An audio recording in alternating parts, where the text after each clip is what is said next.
প্রিয় শিক্ষার্থী বন্ধুরা, এইচএসসি উচ্চতর গণিত প্রথম পত্র প্রথম অধ্যায় চ্যাপ্টার নির্ণায়ক আমরা সংজ্ঞা থেকে শুরু করে এ পর্যন্ত টোটাল বেসিক দিয়ে মোট 14টি পর্ব আমি ইতিমধ্যে তোমাদের সামনে উপস্থাপন করেছি। আজকে আমরা আরেকটি নতুন পর্ব নিয়ে আলোচনা করব। আমরা বোর্ডের দিকে খেয়াল করি। প্রমাণ করো যে নির্ণায়কের ভিতরে log x, log 2x, log 3x, log y, log 2y, log 3y, log z, log 2z, log 3z equal to 0। তো এর আগে পর্বে আমি আলোচনা করেছি কোনো অঙ্কে যদি প্রমাণ 0 থাকে তাহলে আমরা দুটো সারি বা দুটি কলাম একই করার চেষ্টা করব ক্যালকুলেশন করে। একটু মেধা খাটালে আমরা সহজে অঙ্কর রেজাল্ট আমরা পাবো। সেটা কিভাবে সম্ভব? এখানে দেখো যে log m minus log n সমান log m বাই n একটা সূত্র আমরা জানি, 9-10 বেজে এই সূত্রটা আমরা জানি। তো আমি অঙ্কটার বাম পক্ষ লিখলাম।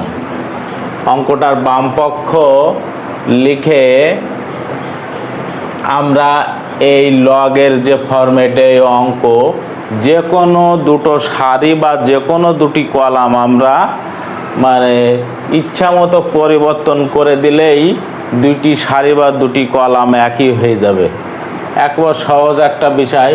তো আমি কোনো চিন্তা না করেই প্রথম কলাম থেকে দ্বিতীয় কলাম বিয়োগ করলাম, দ্বিতীয় কলাম থেকে তৃতীয় কলাম বিয়োগ করলাম, যেটা এখানে আমি প্র্যাকটিক্যালি দেখিয়ে দিয়েছি এবং সাইড নোট দিয়েছি।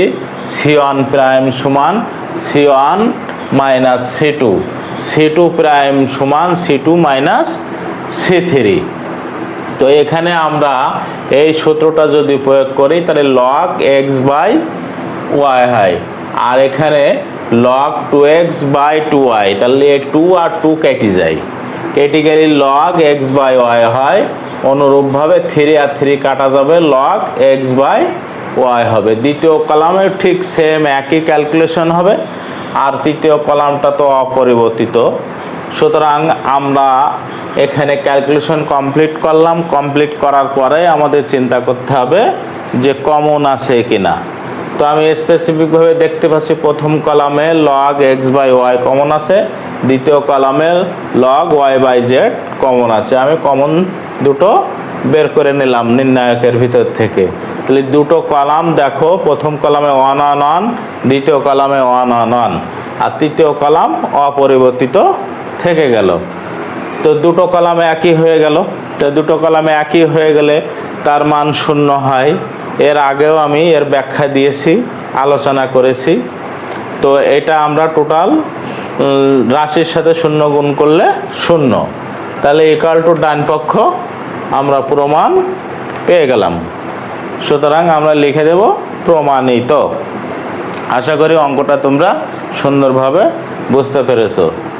তো আমি কলাম পরিবর্তন করে অঙ্ক করেছি। তোমরা ইচ্ছা করলে প্রথম সারি থেকে দ্বিতীয় সারি বিয়োগ করবা, দ্বিতীয় সারি থেকে তৃতীয় সারি বিয়োগ করে এই সূত্র প্রয়োগ করলে ঠিক সেমভাবে আমরা এই 0 প্রমাণ করতে পারবো। সেক্ষেত্রে দুটো সারি একই হয়ে যাবে।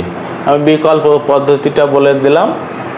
তোমরা যে কোনো নিয়মে এখানে যে কোনো দুটো সারি বা যে কোনো দুটো কলাম মানে চোখ বুঝে পরিবর্তন করে দিলে লগের অঙ্ক আমরা সহজে 0 প্রমাণ করতে পারবো ইনশাল্লাহ।